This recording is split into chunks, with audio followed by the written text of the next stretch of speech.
నమ్మకం అబ్సల్యూట్లీ సికింద్రాబాద్లో మా పార్టీలో. యాదగిరిగుట్ట శ్రీ లక్ష్మీ నరసింహస్వామివారి సన్నిధిలో వార్షిక బ్రహ్మోత్సవాలు కొనసాగుతున్నాయి. బ్రహ్మోత్సవాలు అంగరంగ వైభవంగా జరుగుతున్నాయి. 10వ రోజు బ్రహ్మోత్సవాల్లో భాగంగా యాగశాలలో మహా పూర్ణాహుతి నిర్వహించి చక్రతీర్థం విష్ణు పుష్కరిణిలో అభివృద్ధి స్నానం నిర్వహించారు ఆలయ అర్చకులు.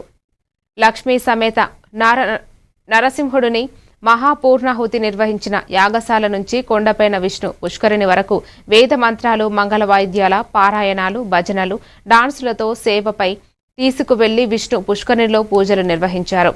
ఈ నెల 18వ తేదీన స్వస్తి వాచనంతో ప్రారంభమైన బ్రహ్మోత్సవాలు రేపు డోలోత్సవంతో ముగియనున్నాయి.